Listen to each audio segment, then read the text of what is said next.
The man had just stepped out of the coffee shop in downtown New Crest when he felt a sudden tug at his back pocket. Turning quickly, he saw a small girl darting away, clutching his wallet. "Hey," he called out, chasing after her. His legs were longer and faster. Within seconds, he caught up to her. The girl stumbled, tripped, and fell to the sidewalk. He grabbed her gently but firmly by the arm. "You're stealing at your age?" he said, breath heavy, his tone harsh. "Don't. You know that's wrong. Where are your parents?" The little girl looked up at him, eyes wide with fear. Her lower lip trembled. And then the tears came, loud, messy sobs that cut through the man's frustration. "Please, don't tell my mama," she cried. "She's sick. I'm scared. If she finds out, something bad might happen to her. I swear I won't ever do it again. I'm really sorry." The man, Darius Cole, looked closer at the child. Her big brown eyes, the shape of her nose, the slight cleft in her chin. Something about her looked familiar. A chill rippled through his chest. That face, it stirred something deep inside him. A pull he couldn't explain. "I need to talk to your mother," Darius said firmly, more curious now than angry. "She needs to know what you did." The little girl sobbed harder, terrified. But he didn't let go. What he didn't know, what neither of them knew, was that this moment was no coincidence. It was fate folding in on itself, dragging long-buried truths to the surface. And what happened next would change all their lives. Across town, in a crumbling apartment above a laundromat, Ayanna Blake sat in a cold clinic office, gripping the arms of a chair like it might hold her upright. "Doctor?" she asked, her voice barely steady.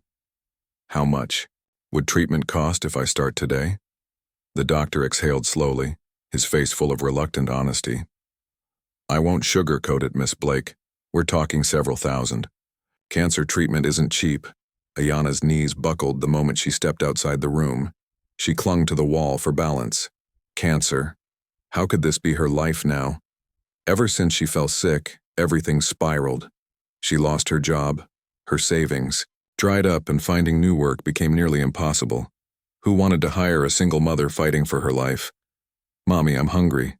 Her daughter's soft voice pulled her out of her thoughts. 7-year-old Zuri Blake stood in the doorway, clutching her favorite doll and looking up with hopeful eyes. Ayanna forced a smile. "I'll fix something, baby." She walked to their tiny kitchen and opened the rice container, only enough left for one small meal. She cooked quietly, serving it all to Zuri and pretending she wasn't hungry. Watching her daughter eat brought a strange peace to her starving stomach. When the dishes were cleaned, Ayanna made a decision. She picked up the phone and called the one person she hadn't spoken to in months. "Naomi?" she said hesitantly when her best friend answered. "It's me. I need help." There was a pause. "Ayanna? Girl, you never call. What's going on?" "I'm in trouble. I've been sick. No one will hire me. Zuri's hungry. I don't know what to do." Naomi's voice shook. "This is what you've been going through? Why didn't you tell me sooner?" "I was ashamed." "You're my sister, Ayanna. Zuri is my goddaughter. Come back to New Crest. Come home." Ayanna's chest tightened with emotion.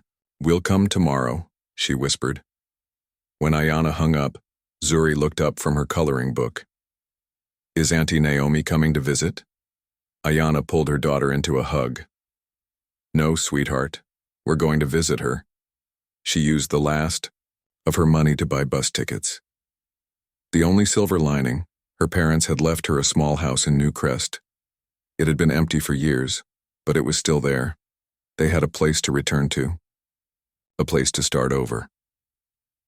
When the bus pulled into the New Crest station, Ayanna Blake stepped out with Zuri's small hand tucked tightly in hers. The air smelled like home, familiar pavement, old bricks, and the faint scent of blooming jacarandas that lined the main street. "Are we going to live here now?"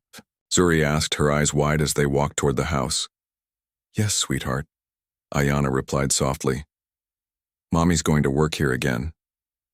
The little girl smiled, her joy simple and full of hope.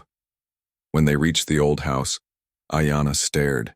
at it with mixed emotions. Dusty, worn, but still standing, just like her. A voice from the porch made her heart leap. "Is that you, baby girl?" "Aunt Loretta." Ayana rushed up the steps and into the arms of the older woman who had once helped raise her. "Oh, look at you," Aunt Loretta said, squeezing her tight. "And this must be little Zuri." She knelt down and hugged the child warmly. "I'm so glad you're back. But baby, are you feeling all right? You look pale." "I've been sick, Auntie, but I'll be fine," Ayana replied, trying to sound stronger than she felt. Without wasting time, they cleaned the house together.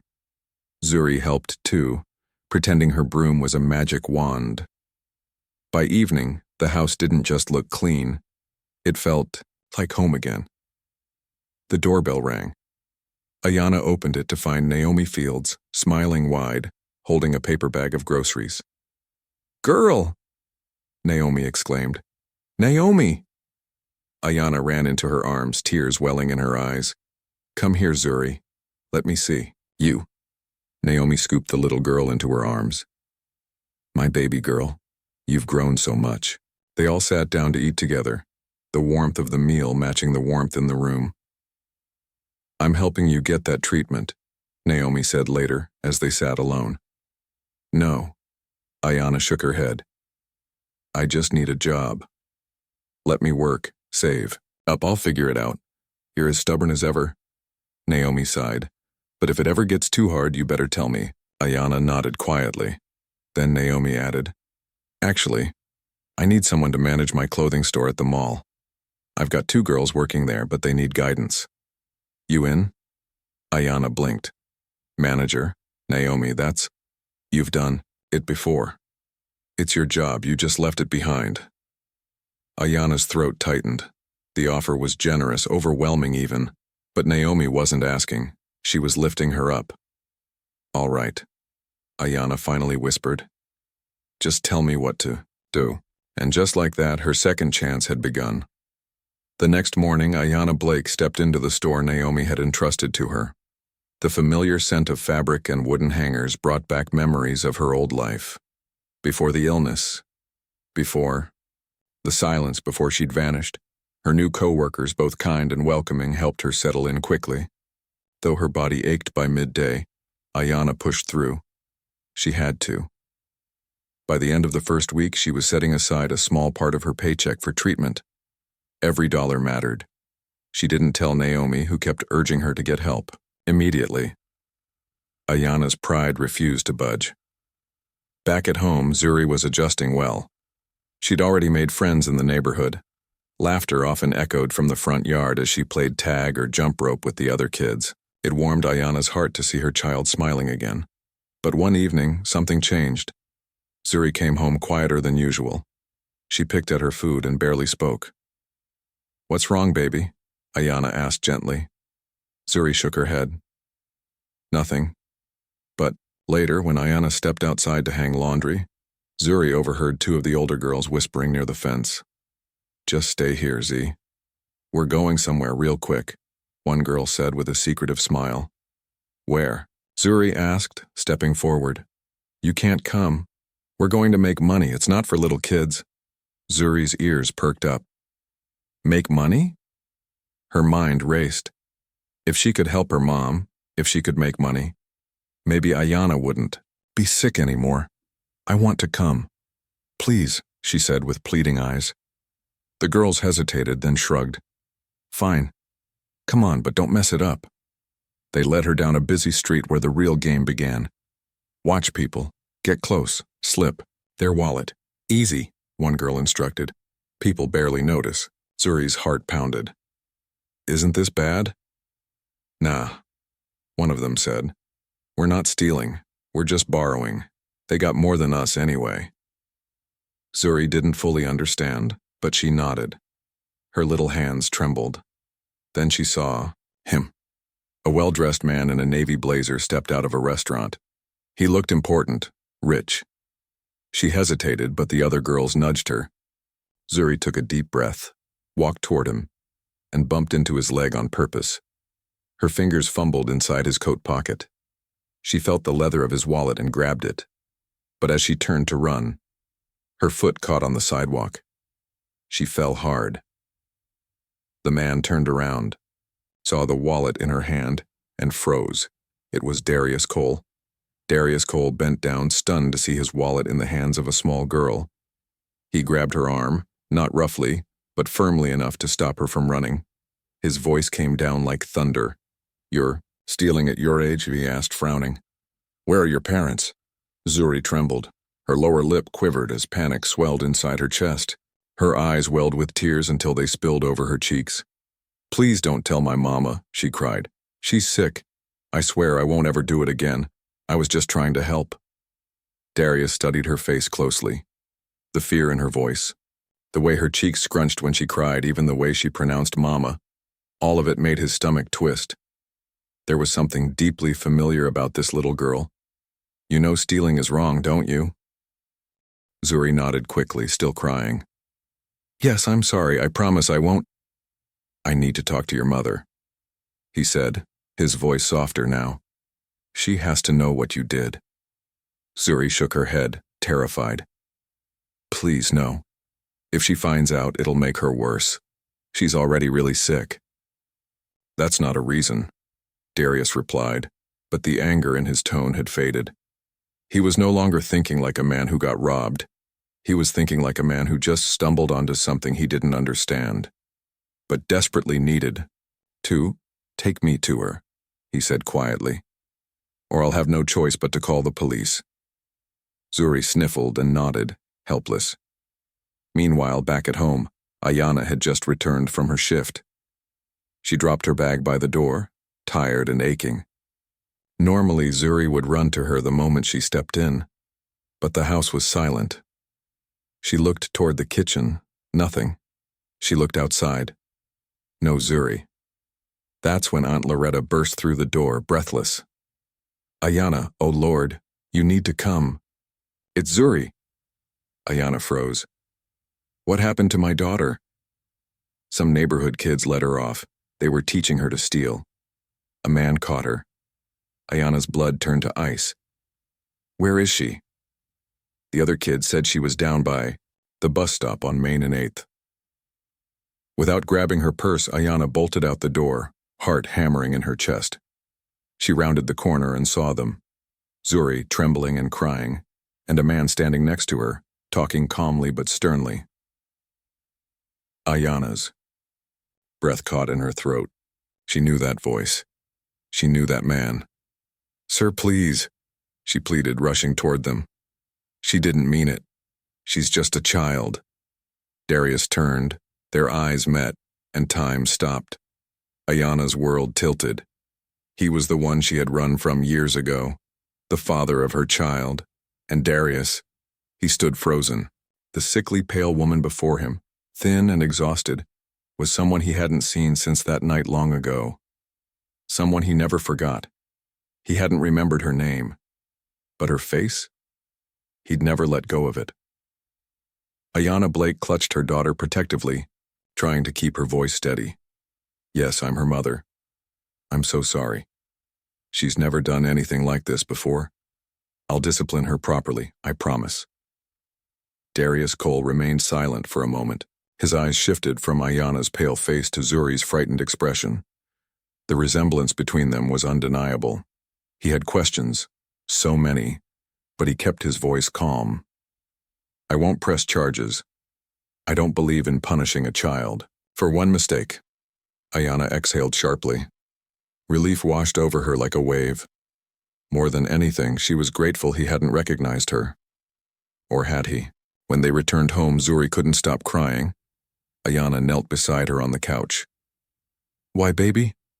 Why would you do something like that?" "I wanted to help you, Mommy," Zuri sobbed. "I thought, if I got money, you could get better, faster. I'm sorry, I just made everything worse."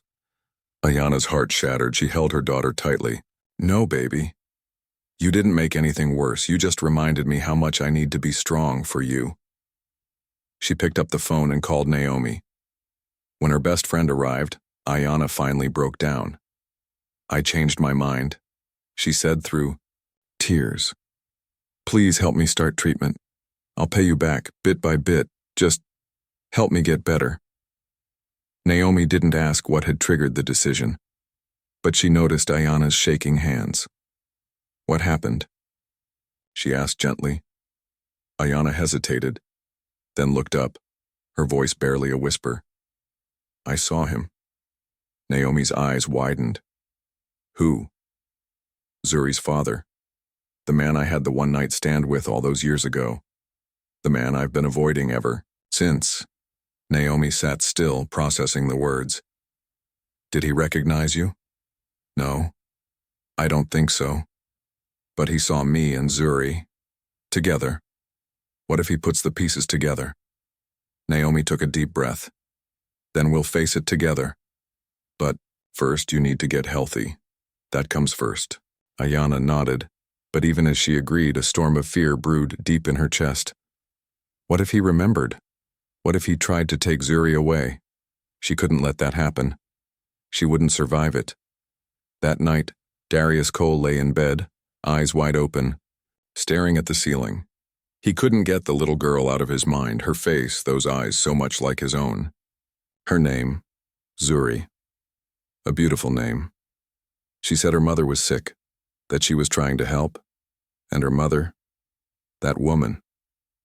He didn't catch her name in all the panic, but her voice rang in his ears like an echo from another life. Years ago, there had been a woman, a one-night stand.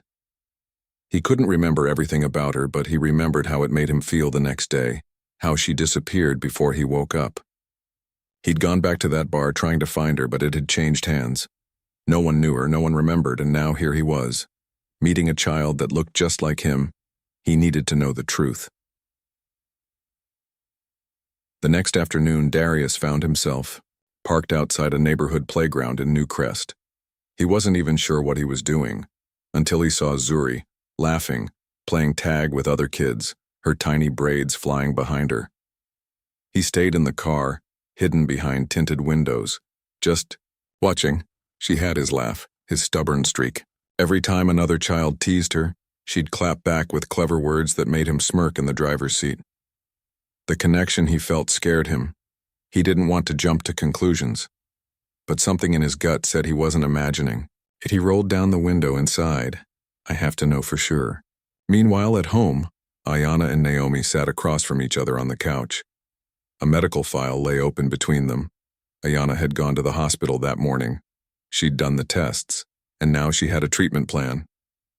"You'll need to start chemo next week," Naomi said gently. "Monthly sessions." Ayana nodded. "I can handle it. I have to." Naomi bit her lip. "Ayana, you need to rest. Maybe take time off." "I just got back to work."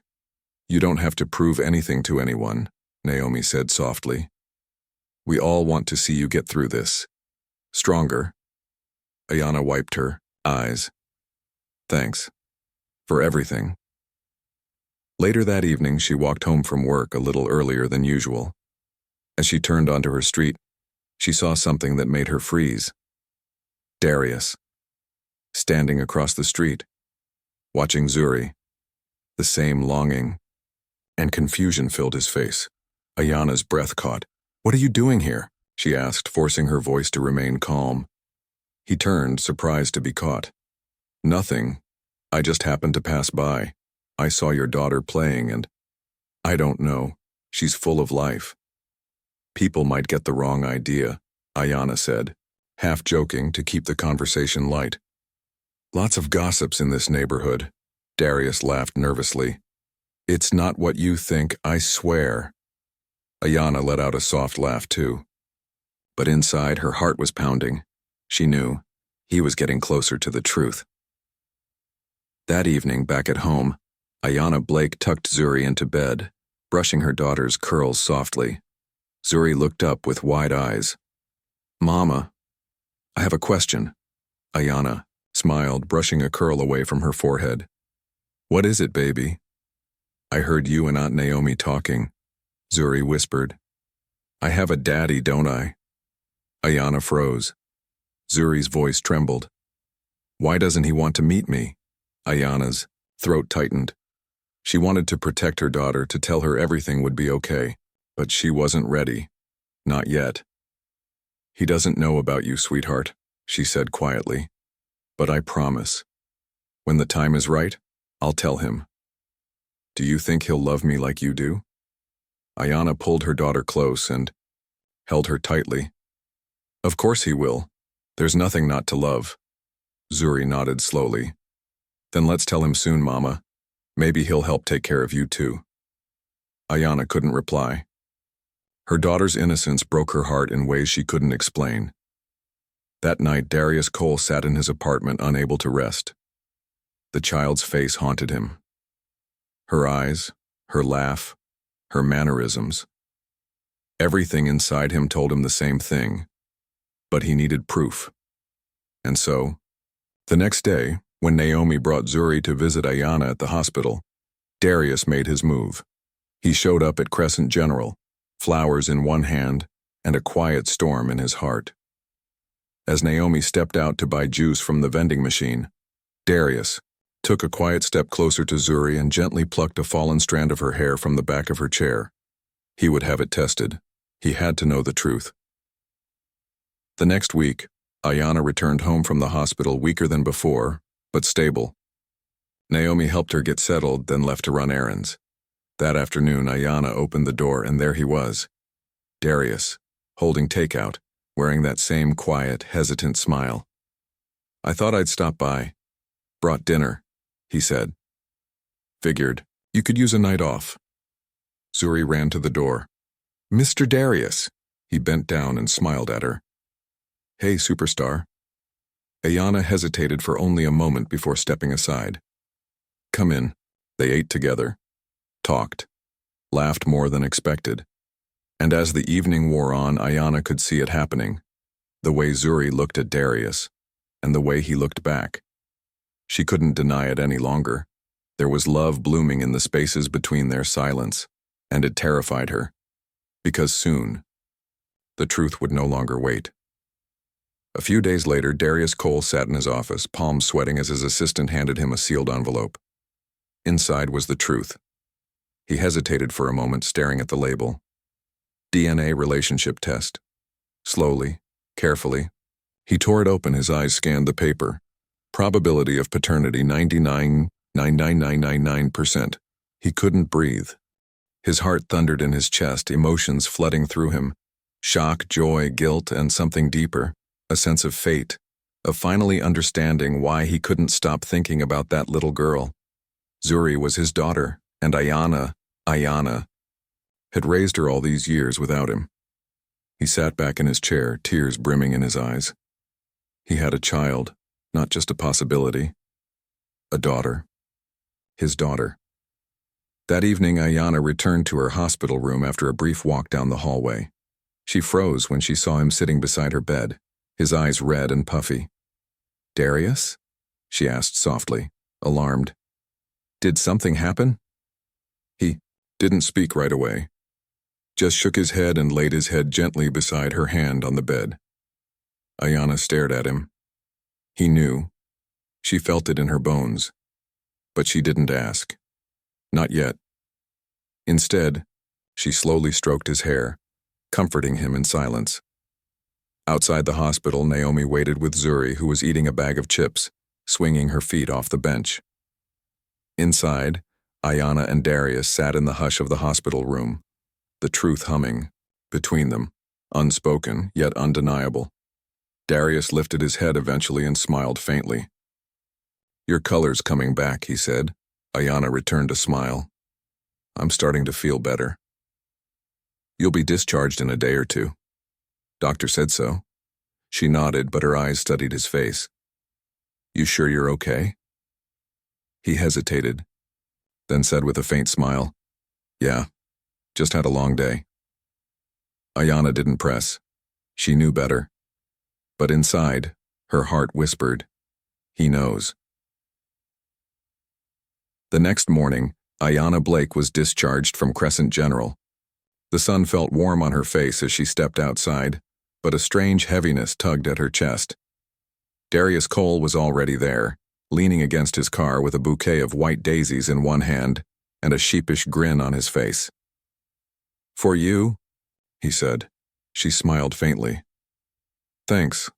I didn't think you'd come. I said I'd be back, didn't I? He opened the car door for her. Zuri was already inside, buckled up and humming to herself. Ayana paused before getting in. She could feel the question he hadn't asked lingering in the air. Later that evening, after Naomi had taken Zuri home for the night to let Ayana rest, Darius stayed behind. They sat in the small living room together, quiet. Just the two of them. The air was thick with things unsaid. Darius cleared his throat. Ayana, she looked up. I need to ask you something, and I don't want you to lie. Her hands tightened in her lap. Zuri, he said slowly. She's my daughter, isn't she? Ayana went still. She had promised herself she wouldn't lie if he remembered, but now that the moment had come, her mouth went dry. Yes, she whispered, voice trembling. She's yours.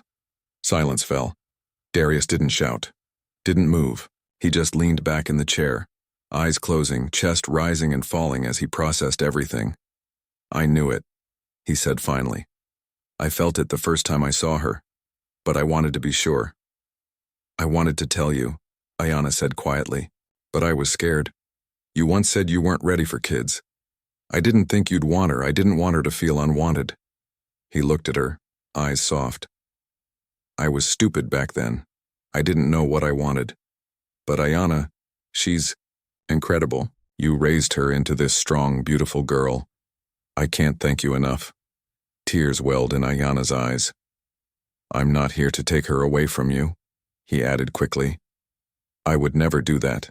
I want to be in her life. I want her to know I'm her father. Ayana stared at him for a long moment, her voice caught between fear and relief. If you're ready, then I won't stop you, she said. Darius nodded. Then he smiled, really smiled. And Ayana saw something in his eyes she hadn't seen since the night they met. Certainty. The next day, Darius Cole invited Zuri for a walk along the beach, just the two of them.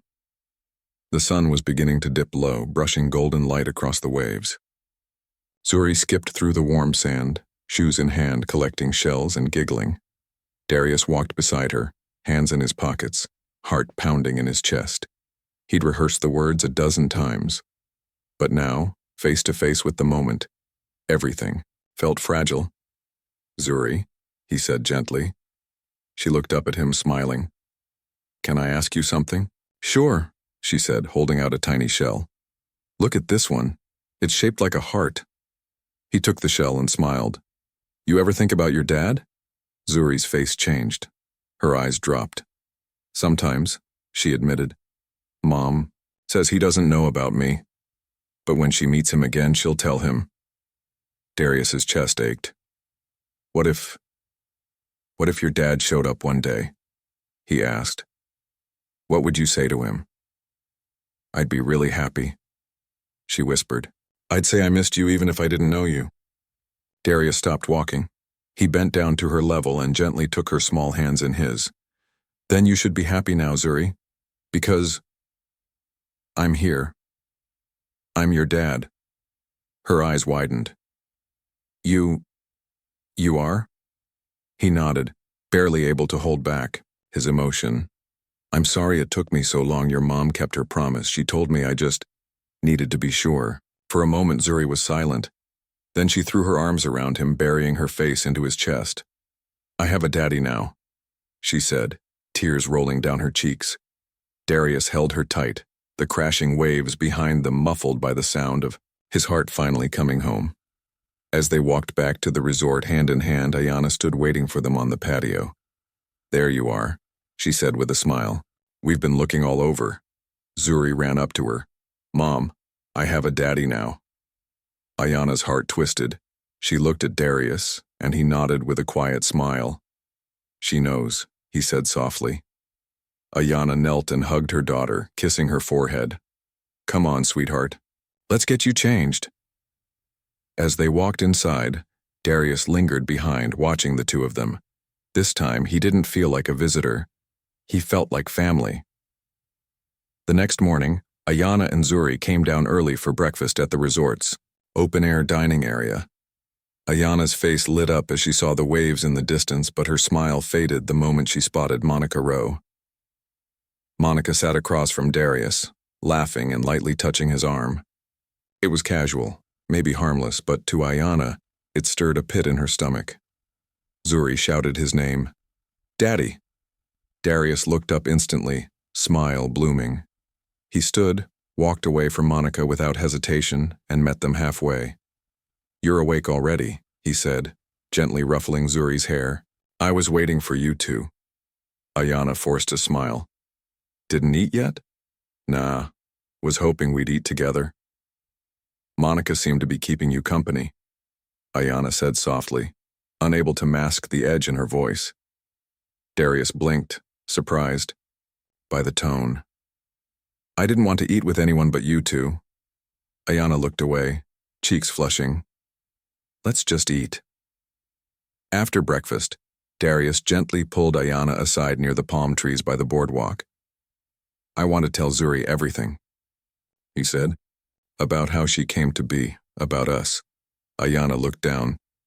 "If you're ready, I won't stop you." He nodded. "I don't want to be just Mr. Darius.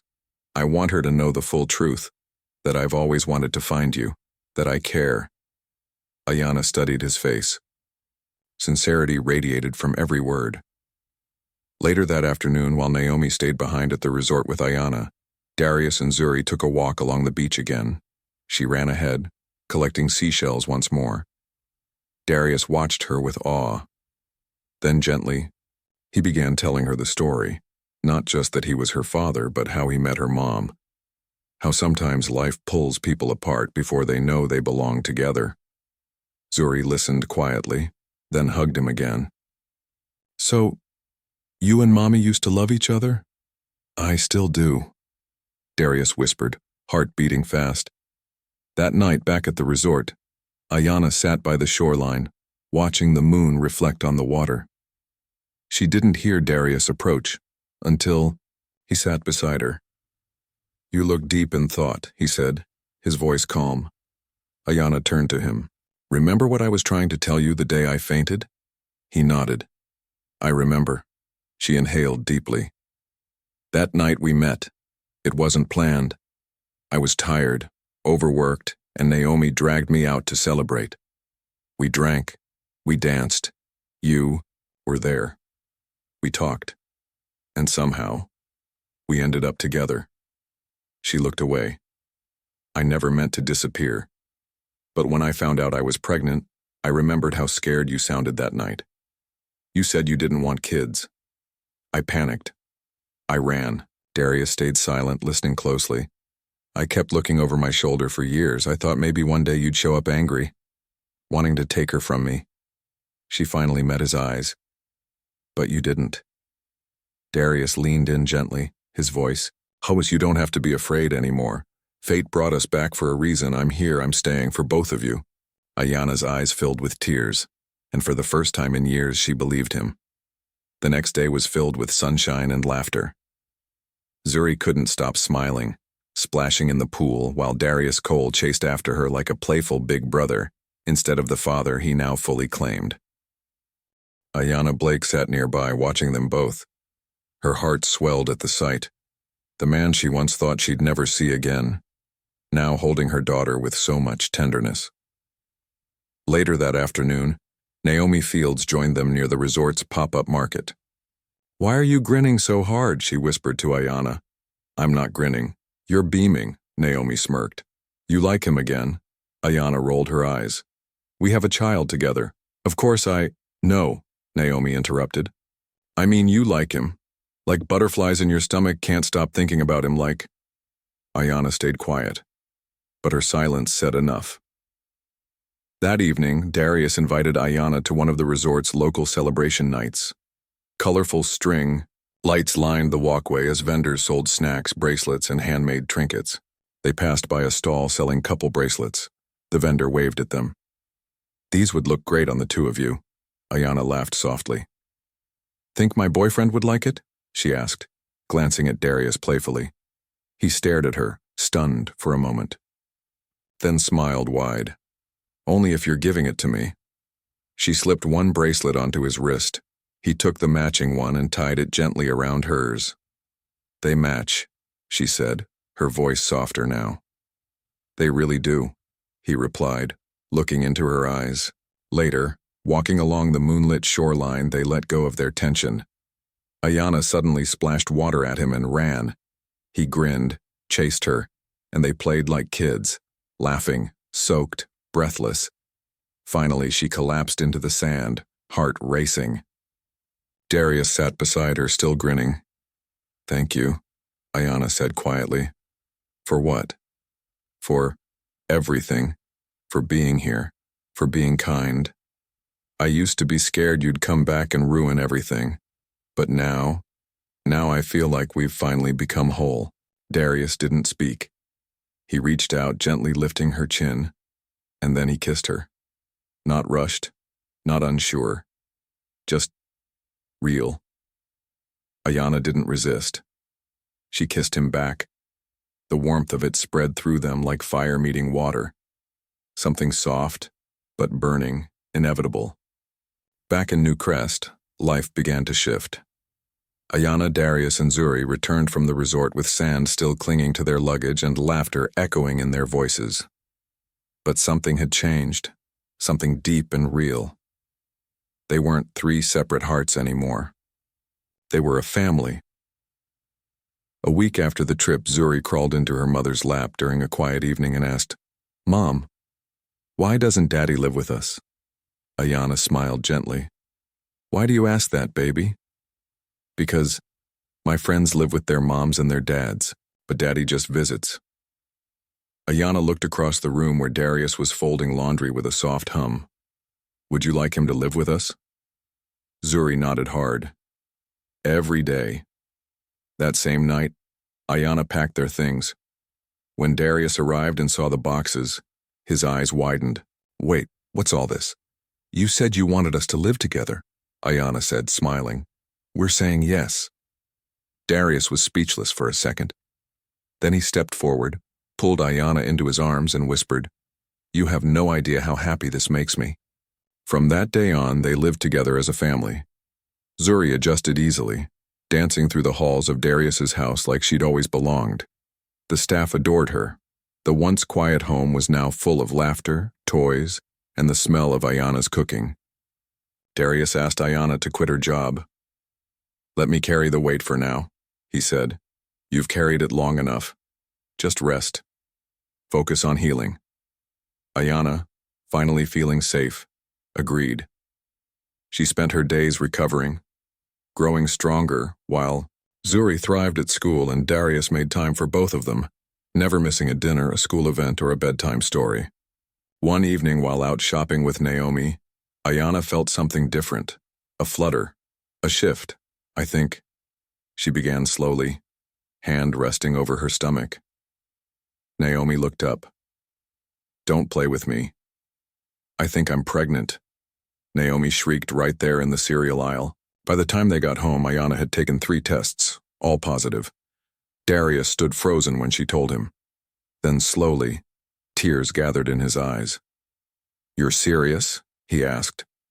Ayana nodded. He scooped her into his arms, spinning her gently before placing his hand on her belly. "This time we do it right. Together." And they did.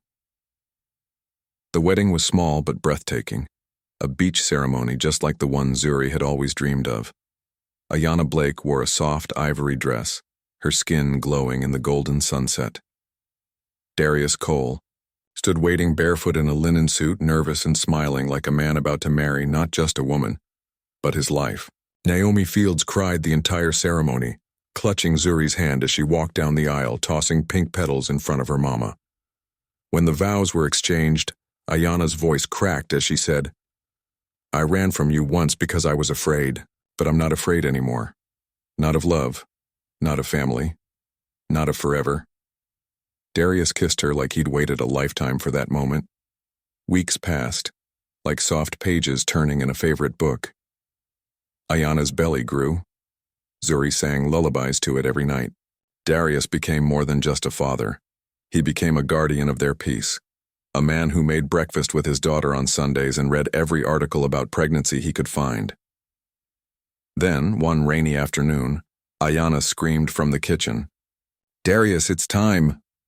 He nearly dropped his phone as he ran to her, fumbling for the hospital bag, calling Naomi, and tripping over his shoes all in the same breath. Hours later, the hospital room filled with the sound of a new cry. "It's a boy," the nurse said, handing Darius a swaddled bundle with skin as warm as honey and eyes that blinked like stars. Ayanna wept. Darius held the child close, tears streaking down his cheeks. Zuri arrived the next morning, climbed onto the bed beside her mother, and leaned over the baby.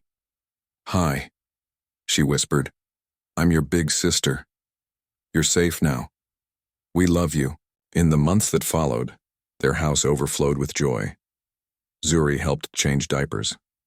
Darius worked fewer hours. Ayanna, now glowing with health, returned to painting, her old passion. Naomi, ever the protector, kept a close watch, though her teasing didn't stop. "You two look disgustingly happy," she said one night at dinner. "We are," Ayanna replied, smiling. Zuri laughed. "Maybe you need a boyfriend, Auntie." Darius leaned in. "I know a guy." Naomi rolled her eyes. "I'm surrounded." But she smiled too. One quiet night, as the baby lay between them and Zuri slept down the hall, Darius wrapped his arm around Ayanna and whispered, "We made it." Ayanna kissed his shoulder and whispered back, "No. God made it. We just followed the path." She looked over at her family, her daughter, her newborn, her husband, and she knew the pain had been real. But so was the love that came after. They had come full circle, from brokenness to belonging, from survival to joy.